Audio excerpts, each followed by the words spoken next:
नमस्कार, मैं हूँ सुशील शंकर विक, आप मेरे साथ देख रहे हैं stories by week. Stories by week में रियल स्टोरीज़ हम रियलिस्टिक स्टोरीज़ बताते हैं आपको। आज मैं आपको एक स्टोरी बताने जा रहा हूँ, जो कि रियल है और वो है कानपुर के पास एक गाँव हुआ था, उस गाँव के अंदर की स्टोरी। उस गाँव में एक परिवार रहता था, जिसमें मनोज था लड़का नाम, उसकी वाइफ थी आरती और उसकी एक बूढ़ी माँ थी। ये लोग साथ में रहते थे और अपना काम-वाम करते थे, मिस्टर मनोज काम करते थे और अपना घर चलाते थे। घर में उतनी आमदनी नहीं आ रही थी, लेकिन फिर भी किसी तरह से काम करके मिस्टर मनोज अपना घर चलाते थे। बूढ़ी माँ घर में बर्तन भी माँजती थी और जो आरती थी, वो भी कुछ इधर-उधर छोटा-मोटा काम करके पैसे-वैसे लेके आती थी। मनोज, आरती और बूढ़ी माँ का एक परिवार था, एक बहुत बढ़िया परिवार था। ये परिवार चल रहा था। मनोज को एक दिन और वो लगा कि मैं अपने घर को अच्छी तरह सँभाल नहीं पा रहा। तो मनोज ने क्या किया, मनोज काम की तलाश में थोड़ा दूर गया। मनोज जब कानपुर में आया, उसको एक कानपुर में थोड़ा-सा और आगे जाके उसको एक सेठ जी मिले, जो अपना घर बनवा रहे थे।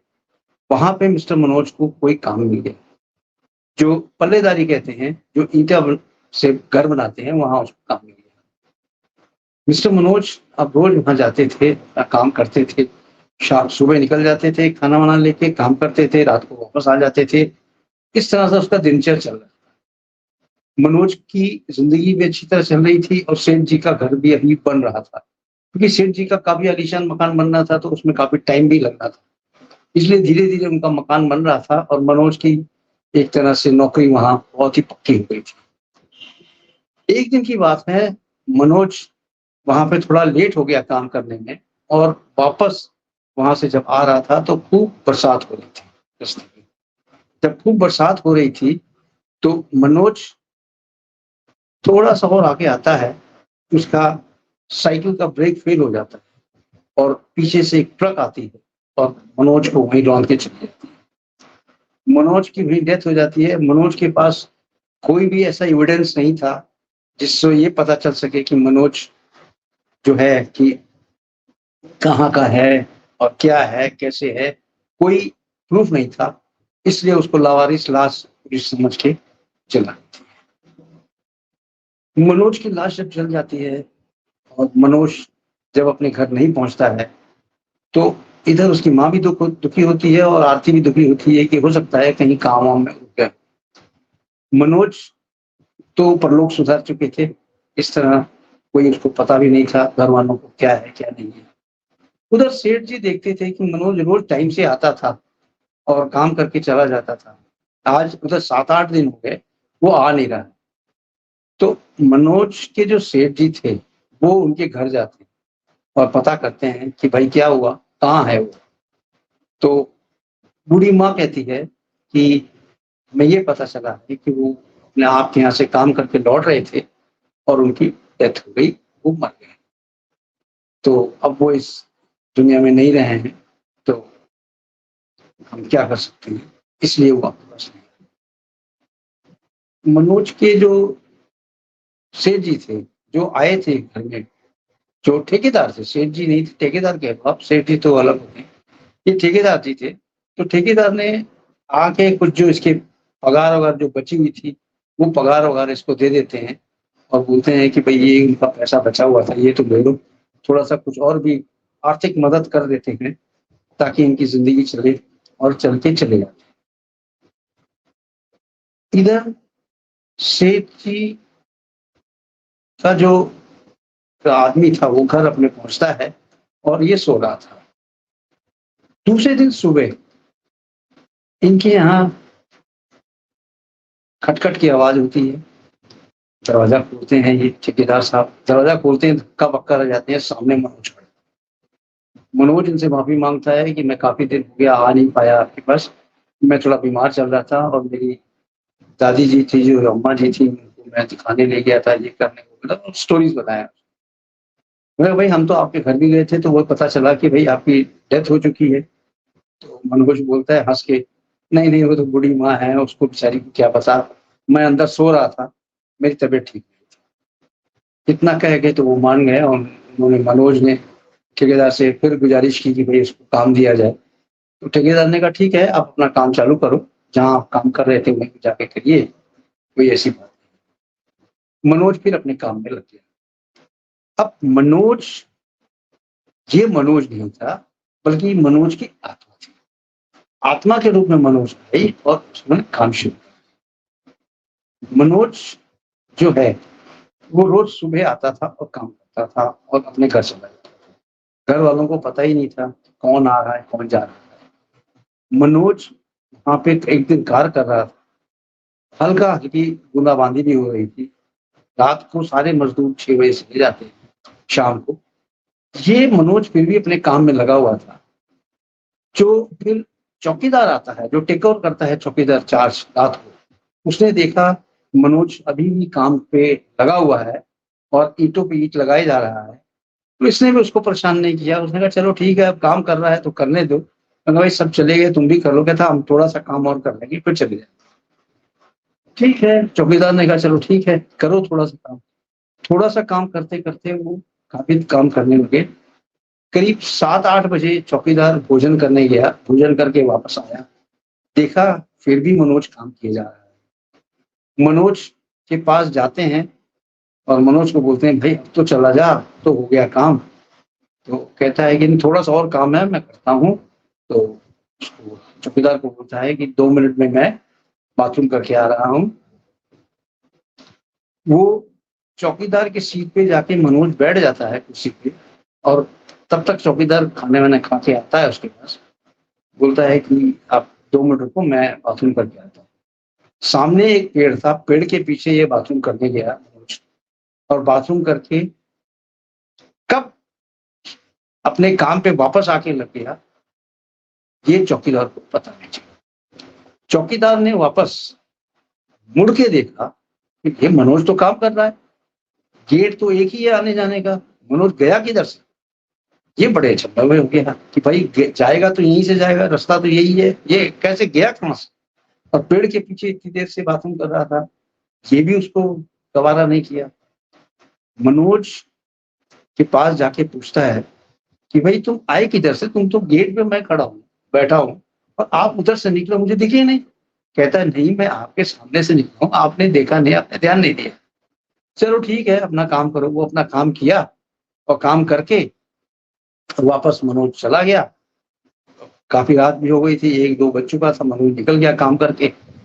थोड़ी देर के बाद वापस फिर मनोज सवेरे उसी तरह आता है, अपने काम में लग जाता है और उस दिन था सैलरी डे, जिस दिन इनको पगार मिलनी थी। मनोज भी उसी लाइन में खड़ा हो जाता है, पगार लेने की लाइन में। मनोज को भी पगार मिलती है, मनोज भी अपना पैसा लेता है और पैसा लेके अपने घर की तरफ जाता है। घर जाके अपनी वाइफ आरती को पैसे पकड़ाता है। कैसे पकड़ाता है? ये एक इंसान के रूप में मनोज जाता है और जाके आरती को पैसे पकड़ाता है। आरती घबरा जाती है मनोज को देख के। मनोज को बोलती है, "अरे! आप कहाँ थे इतने दिन?" मनोज बोलता है, मैं तो काम ही कर रहा था। मुझे वहाँ से छुट्टी नहीं मिली थी। मैं तो वहाँ लगातार काम कर रहा था और मैं यहाँ आता हूँ।" तो उन्होंने बोला, आरती ने बोला कि अम्मा जी ने तो पूरा ढिंढोरा पीट दिया है कि आपका एक्सीडेंट हो गया है, आप मर गए हैं। ऐसे कुछ नहीं है, मैं तो काम कर रहा हूँ। अम्मा जी को कुछ बोलना नहीं। अम्मा जी का जो है उनकी देखभाल करो ठीक से। उनकी आँखों का ऑपरेशन कराना है, इसके लिए पैसे इकट्ठा कर रहे हैं।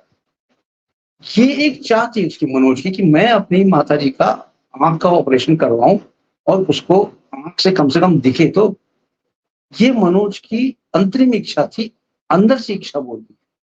मनोज इस चीज़ में लगा हुआ था। वापस वो आरती को बोलता है कि अम्मा जी से कुछ बोलना नहीं और वो चुपचाप चला जाता है। फिर इसी तरह काम होता जाता है, 1 महीना फिर बीतता है, वहाँ से पगार लेके वापस आता है। इन द मीन टाइम सेठ जी जो मकान बना रहे थे कॉन्ट्रैक्टर के थ्रू, वो पूरा मकान बन जाता है। अब जब मकान बन जाता है तो मनोज को का भी काम खत्म हो जाता है। मनोज को वो बोलता है कि मनोज जी अब काम खत्म हो गया, आपके सारे पैसे लो और आप गाँव चलो। मनोज सेठ जी से मतलब वो ठेकेदार से पूरे पैसे लेता है और लेके अपने गाँव आ जाता है। गाँव आके आरती को पैसे देता है और बोलता है ये पैसे लेके आप अम्मा जी का ऑपरेशन कराना, मैं वापस किसी और दूसरे काम की तलाश में जा रहा हूँ, काम हो जाएगा, मैं वापस अब देखिए, ये एक इंसान के रूप में प्रेत आत्मा थी, जो कि इच्छा के पहले ही मर चुकी थी और इसकी इच्छा थी कि माँ की हम आँख का ऑपरेशन करवाएँ, माताजी। इसकी प्रबल इच्छा के कारण ये वापस आया इंसानी रूप में और ये कार्य कर अब इसका इतना प्रबल इच्छा थी कि हम किसी न किसी तरह अपनी माँ की इच्छा को पूरा करें। होता क्या है, मनोज को वापस कहीं पे फिर जॉब मिल जाता है। मनोज वापस काम करने लगता है और वापस काम करके पे इसी तरह से कुछ एक्स्ट्रा पावर की तरह काम करता है। वहाँ पे लोगों को शक हो जाता है कि एक इंसान इस तरह के काम नहीं कर सकता जिस तरह से ये बंदा कर रहा है। मनोज को फिर वो काफ़ी क्लोज़ से देखते हैं, तो मनोज की कुछ एक्टिविटीज़ भी उनको ऐसी लगती हैं, जो एक इंसान के अंदर नहीं होती हैं। ये कुछ सुपर पावर होता है जिसके अंदर ये इस तरह से एक्टिविटीज़ मनोज ये सारी चीज़ें भाप गया कि अब मुझे बहुत क्लोज़ली वॉच किया जा रहा है। मनोज ने अपने वहाँ पे सुपरवाइज़र जिसके यहाँ काम करता था, सुपरवाइज़र को बोला कि मुझे 10-1 दिन की छुट्टी चाहिए, मुझे पैसे दे दो, मैं पैसे लेके गाँव जाऊँ। सुपरवाइज़र ने भी बात मान ली उनकी, सुपरवाइज़र ने उनको पैसे दे दिए और पैसे लेके वो गाँव आ गए। गाँव आके उन्होंने आरती को बोला कि मैं तो नहीं जाऊँगा डॉक्टर के पास, आपके पास पूरे पैसे आ गए हैं, आप जाओ और इनका ऑपरेशन कराओ। ऑपरेशन कराओगे, ऑपरेशन के बाद मैं आपको अस्पताल में मिलूँगा। हॉस्पिटल में मैं इसलिए आपको मिलूँगा क्योंकि मैं थोड़े पैसे और लेने जा रहा हूँ, हो सकता है कहीं पैसे कम ना पड़े।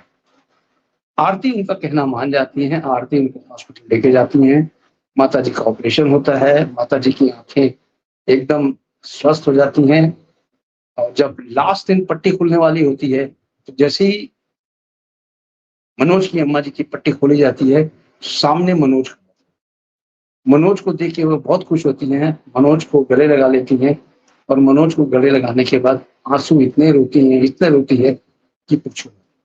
वो जफ़ी पा के उसको रो ही रही थी, इतनी देर में मनोज वहाँ से गायब। आरती भी देखती है चारों तरफ, मनोज कहीं नहीं दिखता। तो इस तरह से मतलब ऐसा प्रतीत होता है कि वो आत्मा उस समय तक मनोज बन के आई थी और वो पूरा काम जब तक उसका पूरा काम नहीं हुआ, माताजी की आँखों से ऑपरेशन नहीं हुआ, आँखें ना देखने लायक हुई, तब तक उसने पूरी सहायता की और उसके बाद वो गायब। तो इस तरह से एक इच्छा जो होती है इंसान के रूप में, वो तो इंसान पूरा करता ही है, लेकिन मरने के बाद भी आत्मा बन के, एक अच्छी आत्मा बन के अपनी माँ की पूरी इच्छाएँ पूरी करने के लिए वो आती है। इससे ये प्रेरित मिलता है, इस कहानी से ये मिलता है, ये सच्ची कहानी है। इस कहानी से ये पता चलता है कि इंसान को अपने सारे कर्म बाकायदा टाइम से करने चाहिए, उसमें कोई कुताहियत नहीं बरतनी चाहिए और सब काम जो हैं टाइमली और अच्छी तरह करने चाहिए। मनोज जब चला गया और आरती और माँ घर की तरफ आ गई, तो रास्ते में जब आ रहे थे, वापस उसको मनोज मिला, लेकिन मनोज बहुत दूर खड़ा था। आरती उसके पास जब तक जाती, मनोज गायब हो चुका था। इस तरह से मेरा इस कहानी को बताने का ये मकसद था कि आज की दुनिया में भी जो पुत्र होते हैं, वो अपनी माँओं की इच्छा करने के लिए दूसरा जन्म भी ले लेते हैं, यानी कि प्रेत आत्मा की तरफ भी अच्छी आत्मा बन के जन्म ले लेते हैं और माँ की इच्छाएँ पूरी करते हैं। इस तरह से आपको इस कहानी से क्या शिक्षा मिलती है? ये कहानी आपको कैसी लगी? ये सच्ची कहानी थी, रियलिस्टिक कहानी थी, इसके बारे में आप बताएँ।